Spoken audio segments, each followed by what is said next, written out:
In the last video, we talked about precision and recall as an evaluation metric for classification problems with skewed classes. For many applications, we'll want to somehow control the trade-off between precision and recall.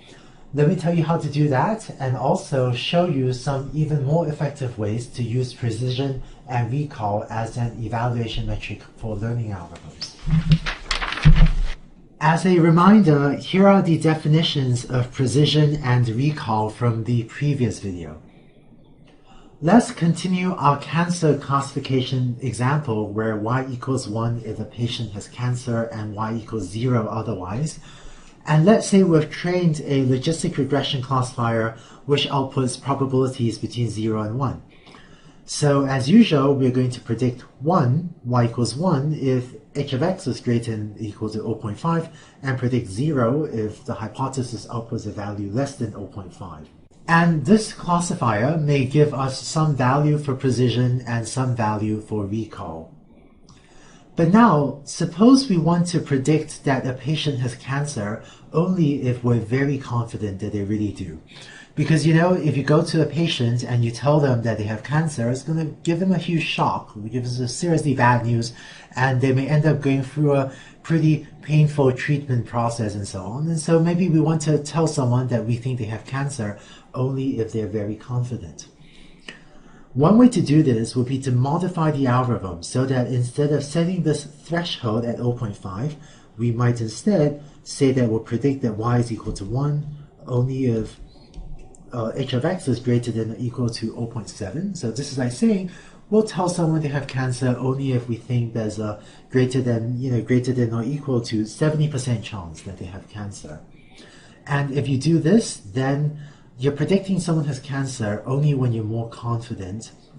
And so you end up with a classifier that has higher precision, because all the patients that you're going to and saying, you know, we think you have cancer, all of those patients are now ones that you're pretty confident actually have cancer. And so a higher fraction of the patients that you predict have cancer will actually turn out to have cancer, because we're making those predictions only if we're pretty confident.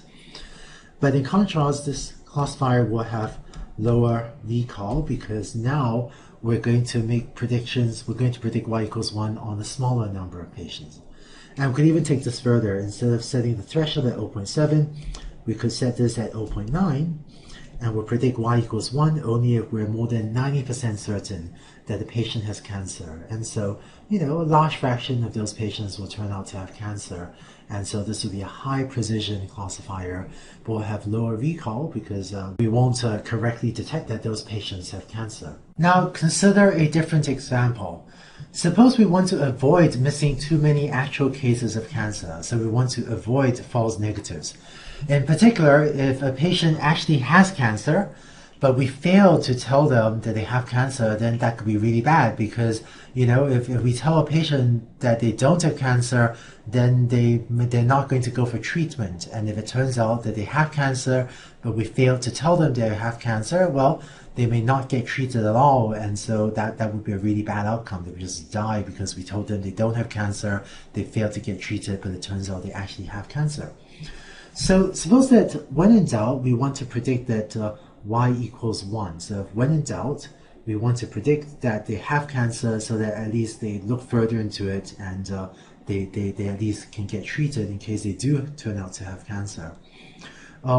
In this case, rather than setting higher probability threshold, we might instead take this value and instead set it to a lower value, so maybe 0.3, like so.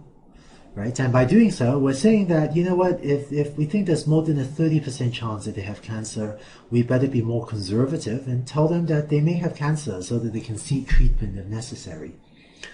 And in this case, what we would have is going to be a higher recall classifier, because we're going to be correctly flagging a higher fraction of all of the patients that actually do have cancer, but we're going to end up with lower precision, because a higher fraction of the patients that we said have cancer, a higher fraction of them will turn out not to have cancer after all.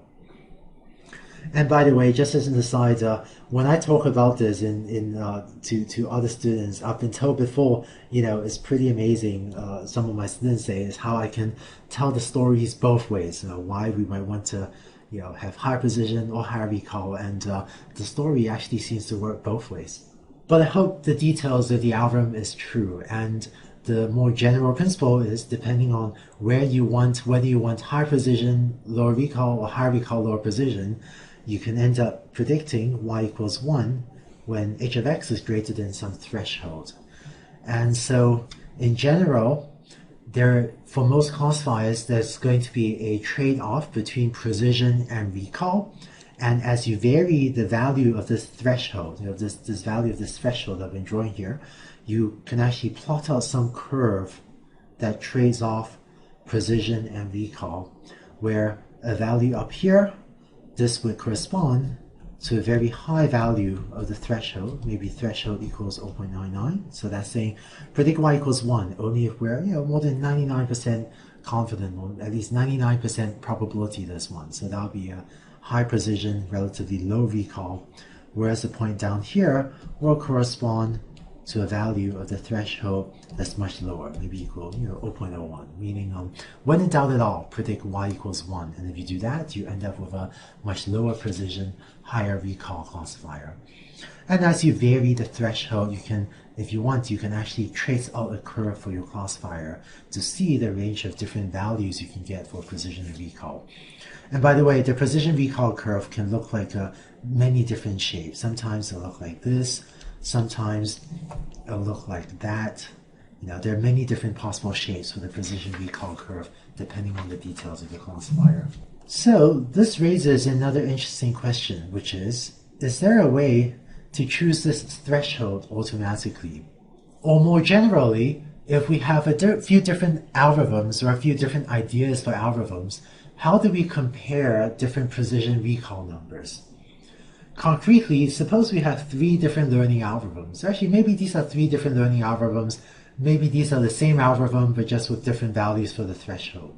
How do we decide which of these algorithms is best? One of the things we talked about earlier is the importance of a single real number evaluation metric. And that is the idea of having a number that just tells you how well is your classifier doing. But by switching to the precision recall metric, we've actually lost that. We now have 2 real numbers.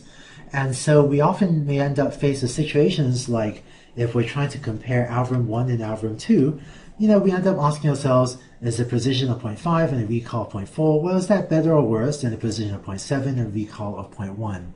And if every time you try out a new algorithm, you end up having to sit around and think, well, maybe 0.5, 0.4 is better than 0.7, 0.1, or maybe not, I don't know. If you end up having to sit around and think and make these decisions, that really slows down your decision-making process for what things or what changes are useful to incorporate into your algorithm. Whereas in contrast, if we had a single real number evaluation metric, like a number that just tells us is algorithm 1 or is algorithm 2 better, then that helps us to much more quickly decide which algorithm to go with, and helps us as well to much more quickly evaluate different changes that we may be contemplating for an algorithm. So how can we get a single real number evaluation metric? One natural thing that you might try is to look at the average between precision and recall. So using P and R to denote precision and recall, one thing we could do is just compute the average and look at what classifier has the highest average value. But this turns out not to be such a good solution because, similar to the example we had earlier, it turns out that if we have a classifier that predicts y equals 1 all the time, then if you do that, you can get a very high recall, but you end up with a very low value of precision. Conversely, if you have a classifier that predicts y equals 0 almost all the time, that is, if it predicts y equals 1 very sparingly, this corresponds to setting a very high threshold using the notation of the previous slide, then you can actually end up with a very high precision but a very low recall. So the two extremes of either a very high threshold or a very low threshold, neither of that would give a particularly good classifier. And the way we recognize that is by seeing if we end up with a very low precision or a very low recall. And if you just take the average of P plus R over 2, well, in this example, the average is actually highest for algorithm 3, even though you can get that sort of performance by predicting y equals 1 all the time. And that's just not a very good classifier, right? If you predict y equals 1 all the time, it's just not a useful classifier if all it does is print out y equals 1.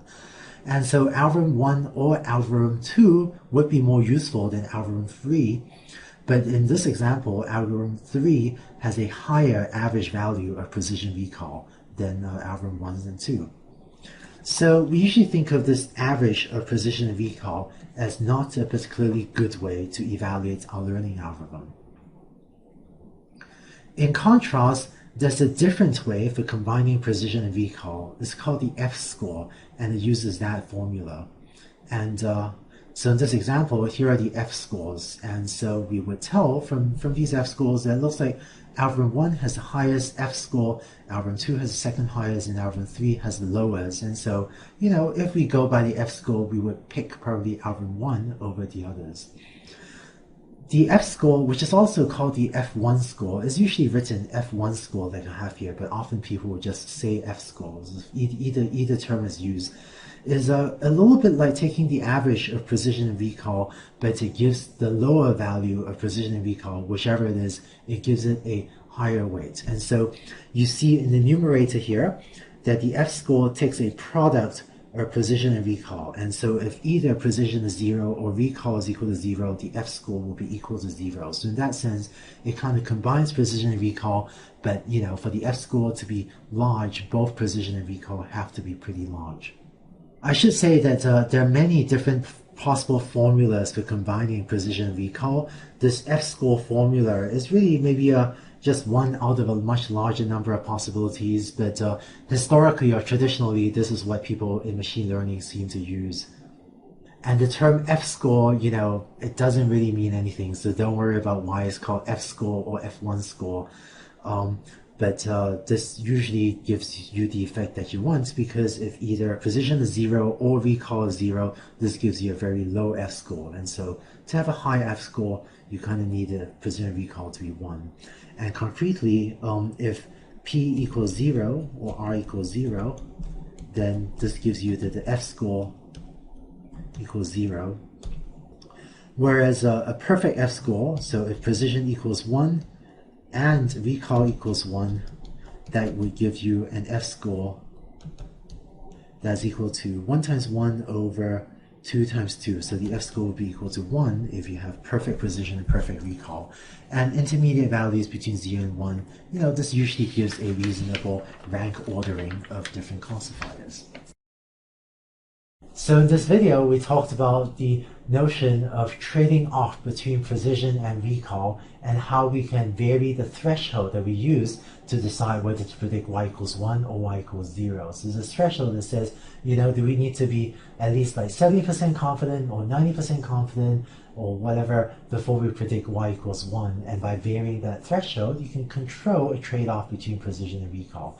We also talked about the F-score, which takes precision and recall and again gives you a single row number evaluation metric. And of course, if your goal is to automatically set that threshold to decide when to predict y equals 1 and y equals 0, one pretty reasonable way to do that would also be to try a range of different values of thresholds. So try a range of values of threshold and evaluate these different thresholds on, say, your cross-validation set, and then to pick whatever value of threshold gives you the highest F-score on your cross-validation set. And that'd be a pretty reasonable way to automatically choose the threshold for your classifier as well.